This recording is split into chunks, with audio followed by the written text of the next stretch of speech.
আপনারা জানেন যে আজ থেকে একদিন আগে আমাদের এখান থেকে কয়েকশো গজ দূরে আমাদের বাংলাদেশের হৃৎপিণ্ড সচিবালয়ে অগ্নিসংযোগ করা হয়েছে। আমাদের স্বরাষ্ট্র উপদেষ্টা বক্তব্য দিয়েছেন, তিনি বলেছেন যে কমিটি করা হবে, কমিটি বলবে। আমি ধন্যবাদ জানাই, ফায়ার সার্ভিসের এক কর্মকর্তা বলেছেন যে এটা পরিকল্পিত এবং এটা নাশকতা, এটা কোনো দুর্ঘটনা নয়, পরিষ্কার দিনের আলোর মতো। এজন্য কোনো অভিজ্ঞ সম্পন্ন হতে হবে না, এজন্য কোনো বিশেষজ্ঞ হতে হবে না। এই সচিবালয়ে অগ্নিসংযোগ করা হয়েছে ভারতের ইশারায়, আওয়ামী প্রোপাগান্ডা হিসাবে এটা করা হয়েছে। এর সাথে যারা জড়িত এখন পর্যন্ত কেন তাদেরকে গ্রেফতার করা হয় নাই, এটাই আমরা জানতে চাই বন্ধুরা। আমরা তো অনেক আগেই বলেছি যে সচিবালয়ের চেয়ারে চেয়ারে বসে আছে খুনি হাসিনার দোসররা। আমরা বলেছি যে উপদেষ্টা পরিষদে রয়েছে খুনি হাসিনার দোসররা। আমরা বলেছি বিভিন্ন মন্ত্রণালয়, অধিদপ্তর, পরিদপ্তর, মহাপরিদপ্তর, প্রত্যেকটা চেয়ারে চেয়ারে আওয়ামী দোসররা বসে আছে। আজকে তারা পরিকল্পিতভাবে খুনি হাসিনার কাগজপত্র আদালত দাখিল করার কথা বলার সাথে সাথে আপনারা দেখেছেন অগ্নিসংযোগ করে সমস্ত ফাইলপত্রকে পুড়িয়ে দিয়েছে। এই দায় কোনোভাবে উপদেষ্টা পরিষদের হতে পারে না। কারণ এখন পর্যন্ত কেন আওয়ামী ফ্যাসিবাদের দোসরদেরকে অপসারণ করা হলো না? আজকে কেন তাদেরকে পদোন্নতি দেওয়া হলো? আমরা বারবার নাম বলেছি, আর নাম বলতে চাই না। আমরা তালিকা প্রকাশ করব যে খুনি হাসিনার দোসরদের মধ্যে কারা কারা উপদেষ্টা পরিষদে আছে, কারা সচিবালয়ের সচিব আছে, কারা বিভিন্ন মন্ত্রণালয় আছে, কারা সেনাবাহিনীতে আছে, কারা পুলিশে আছে, কারা বিজেপি আছে, কারা এই বিচারপতি আছে। আপনারা দেখেছেন বিচারপতিদের মধ্যে বলেছিল যে আমরা শপথবদ্ধ রাজনীতিবিদ, আমাদের করণীয় হচ্ছে খুনি হাসিনার সমস্ত কার্যক্রমকে বাস্তবায়ন করা।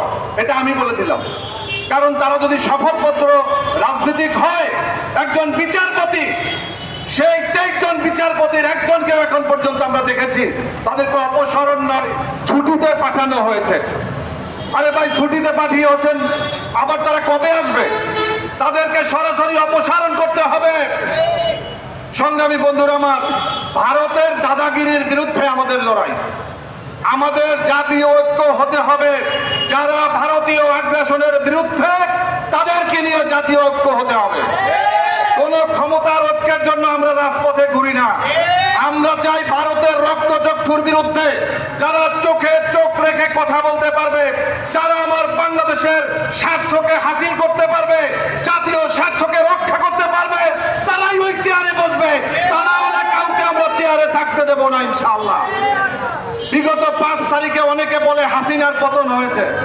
আমি বলি যে শুধুমাত্র হাসিনার পতন হয় নাই, ভারতের পতন হয়েছে, খুনি মোদির পতন হয়েছে, আওয়ামী প্রেতাত্মাদের পতন হয়েছে, রয়ের পতন হয়েছে, আওয়ামী পুলিশ লীগের পতন হয়েছে, আওয়ামী দালালদের পতন হয়েছে। গত কয়েকদিন আগে দেখলাম কুমিল্লাতে একজন মুক্তিযোদ্ধাকে কিছু উত্তম মাধ্যম দেওয়া হয়েছে। তিনি প্রায় কয়েকটা মার্ডার কেসের আসামি। এই বিগত 17 বছরে এলাকার মানুষকে ঘুম হারাম করে দিয়েছিল তিনি, এবং তিনি মুক্তিযোদ্ধা হিসাবে সনদ পেয়েছে কবে জানেন? 2014 সালে। 2014 সালে যারা মুক্তিযোদ্ধার সনদ পেয়েছে তারা কেউ সঠিক মুক্তিযোদ্ধা হতে পারে না। এটাই হচ্ছে বাস্তবতা। আজকে যারা মিডিয়ায় কান্নাকাটি করছেন তারা মূলত আওয়ামী লীগের পক্ষ অবলম্বন করছেন। পরিষ্কার বলতে চাই, একজন মুক্তিযোদ্ধা যদি অন্যায় করে তার অন্যায় শাস্তি পেতে হবে। এত মামুন কোথাও লেখা নাই যে একজন মুক্তিযোদ্ধা খুনের সাথে জড়িত থাকবে, অন্যায়ের সাথে জড়িত থাকবে, মানুষ হত্যায় জড়িত থাকবে, মানুষের বাড়িঘরে অগ্নিসংযোগ করবে, আর তাকে কিছু বলা হবে না। মুক্তিযোদ্ধার আইনের ঊর্ধ্বে হতে পারে না। সংগ্রামী বন্ধুরা, আমরা মিছিল করব। আমাদের মিছিলের উদ্দেশ্য কি? আমরা ভারতীয় প্রোডাক্ট বর্জন করব। বাংলাদেশের জনগণ ভারতের সবচেয়ে নিকৃষ্ট প্রোডাক্ট বিগত 5 তারিখে বর্জন করেছে, খুনি হাসিনাকে বর্জন করেছে। আমরা আজকে প্রায় 5 মাস হয়েছে আমরা কি পেঁয়াজ খাই না? আমরা আলু খাই না? আমরা চাল খাই না? আমরা হাসপাতালে চিকিৎসা নেই না? তোরা তো বন্ধ করে দিয়েছ মেডিকেল ভিসা, ভারতে যাতায়াতের ভিসা। বাংলাদেশের জনগণ কি সব মরে গেছে নাকি? আজকে বাংলাদেশের কিছু অতি উৎসাহী জনগণ রয়েছে যারা বাজার করার জন্য নিউ মার্কেটে যায় কলকাতার, তাদেরকে বলতে চাই এই হচ্ছে তোমাদের দেশপ্রেম। আমার দেশের নিউ মার্কেটে যাও, ওখানের যে ভালো ভালো জিনিস আমাদের নিউ মার্কেটে আছে। আমার দেশের পণ্য বাংলাদেশের যেই সমস্ত মিল কল কারখানাতে আজকে যেই সমস্ত পণ্য উৎপাদন হচ্ছে, সেই পণ্য ব্যবহারের জন্য চিন্তা করো, যেমন ভারতীয়রা তাদের নিজেদের পণ্য ব্যবহার করে। এটাই হচ্ছে দেশপ্রেম। আমরা দেখেছি 1972 থেকে 74 পর্যন্ত শেখ মুজিবের সময়ে পাটের গুদামে যারা আগুন দিয়েছিল তারাই আজকে সচিবালয়ে আগুন দিয়েছে। আজকে নতুন করে খোঁজার কিছু নাই। অনেকে বলে যে ভাই প্রেস ক্লাবের সামনে কয়েকশো লোক নিয়ে আপনারা দাঁড়ান, আপনারা চিল্লাচিল্লি করেন, এতে কি হয়? আপনি শুনবেন কি হয়। কয়েকদিন আগে ভারতের পররাষ্ট্র উপদেষ্টা বিক্রম মিস্ত্রি এসেছিলেন বাংলাদেশে। তিনি স্বরাষ্ট্র উপদেষ্টার সাথে বৈঠক করেছেন, পররাষ্ট্র উপদেষ্টা সচিবদের সাথে বৈঠক করেছেন। বৈঠক করার পরে আমাদের অন্তর্বর্তীকালীন সরকারের পক্ষ থেকে বলা হয়েছিল যে আমরা পিলখানার হত্যাকাণ্ড নিয়ে কোনো কমিশন গঠন করব না। বলেছিল? আপনাদের মনে আছে? আমরা এই তারেক রহমান গণ অধিকার পরিষদ লেবার পার্টি সহ আমরা রাজপথে কর্মসূচির পর কর্মসূচি দিয়েছি। আমরা বলেছিলাম যে পিলখানা হত্যাকাণ্ডের সাথে সরাসরিভাবে ভারত জড়িত, আওয়ামী লীগ জড়িত, আওয়ামী লীগের নেত্রী হাসিনা জড়িত, আওয়ামী লীগের নেতা সেই তাপর জড়িত, নানক জড়িত। আজকে তাদেরকে বিচার করতে হবে। বন্ধুরা, আমি ধন্যবাদ জানাই যে সর্বশেষ আমাদের এই আন্দোলনের ফসল হিসাবে আজকে সেই পিলখানা হত্যাকাণ্ড নিয়ে সেখানে নতুন করে কমিশন গঠন করতে সরকার বাধ্য হয়েছে এবং সেই পিলখানা হত্যাকাণ্ড নিয়ে কমিশনের প্রধান করা হয়েছে।